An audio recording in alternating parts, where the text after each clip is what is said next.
now you can travel around the world in a day. No, I know, but I mean through its mutations, though. Well, it doesn't really mutate. What's interesting is the old theory was that it did what's called reassortment. So it's like AIDS. It stays the same. It does a thing called recombination. If you can have, the thing that's particularly bad about this is you have, let's say, a bird like a crow or a vulture, let's say in Texas.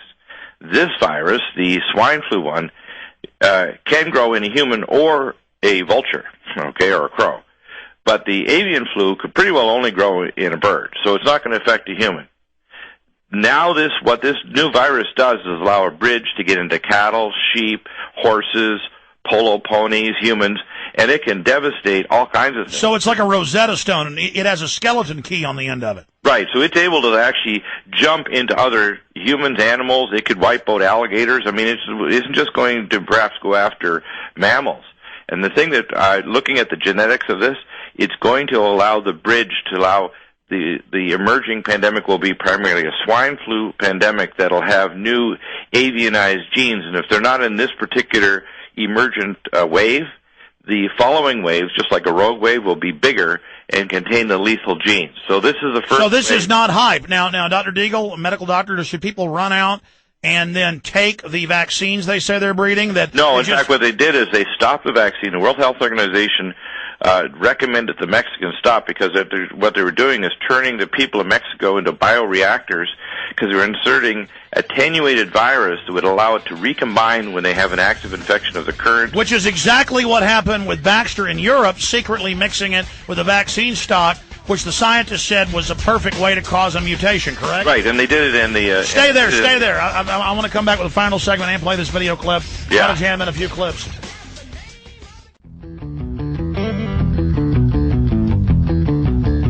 All right, folks, final segment. I tell you, 2 hours has gone by way too quick. I loaded phone lines here and a ton of stuff I want to get to in this video clip. It's a video clip up on Infowars.com, audio here for the radio.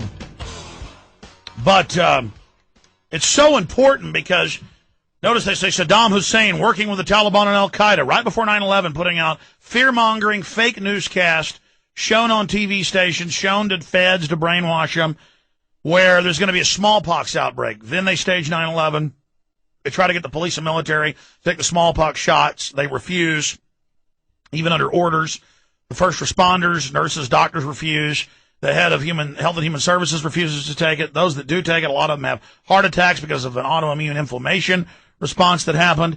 This is coming up. But Dr. Deagle, I got to get you up on my show sometime tomorrow. We'll try to do that. So just my producer will call you in the morning.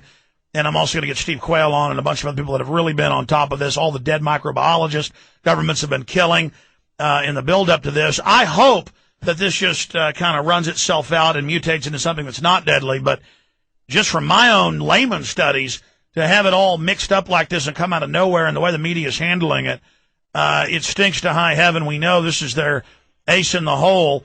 Your website is what? NutriMedicalReport.com. Folks can find out more there. It's NutriMedical, N-U-T-R-I, medical.com.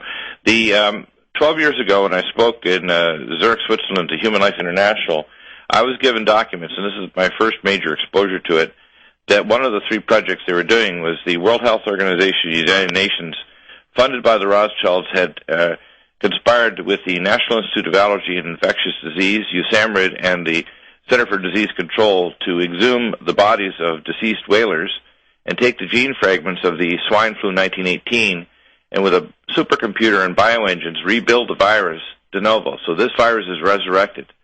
You can actually... Wait, are you saying this is the 1918 flu? Yeah, and what they did is they then added avian genes and then inserted it into the population of birds since 97. To get it to give it a better spread factor? Right, and they spread it all over, and now it's in all continents as of last year. And now what they have is they have this new bridge virus, and now inserting this bridge virus, which is a swine flu avian human hybrid, they now have the bridge virus, which now as it spreads, it's going to allow the weaponized genes, which are killing birds, to jump into other animals and humans.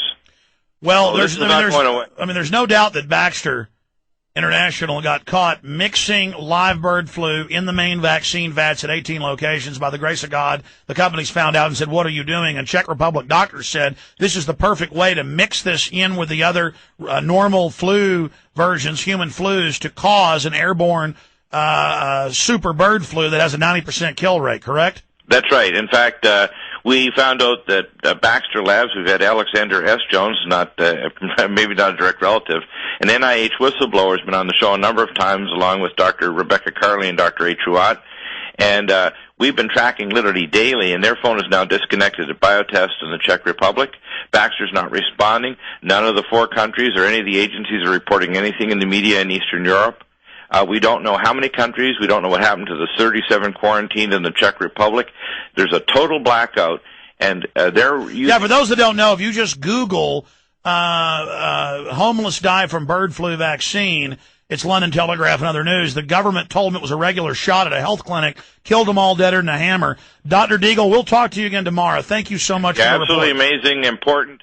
This is not going away. Well, I hope you're wrong, but we've certainly got to take it serious, knowing how evil the globalists are and the way they've been hyping this. Yeah, absolutely. Pay attention. Take care, everybody. Oh, my God. All right, ladies and gentlemen, and again, I'll be on the radio tomorrow, 11 to 3, covering all this in detail. And, in fact, go ahead and call Dew. I need him to come in tonight, the producer. Let's get Rebecca Carley on. I'm going in tonight after I work on this book. I'm working on a book. I'm writing it for 2 hours after the show, and then I'm going to go in. Let's get Dr. Rebecca Carley on. All those other bird flu medical doctors we've been having on. I want to get Steve Quayle on because he said Monday on the show, before any of us was even in the news, they were about to launch a bird flu attack. Now, this may just be we know it's a manufactured virus. I mean, that's 95% chance. Deagle's saying no doubt, and many others are saying no doubt. Even mainstream media is saying it looks like it's designer. But, again, just fear-mongering, killing a few people, causing a bunch of sickness. They get everybody trained to take vaccines, go through the system. They make money. Baxter and others do with the vaccines. The Tamiflu people do. I mean, this does not mean the end of the world. And I know some people think that, and we're just giving you all sides and all views of this. But I'm right here in Texas where this stuff's, they're closing schools all around me, and I got 3 small children. So we are certainly in the middle of this here.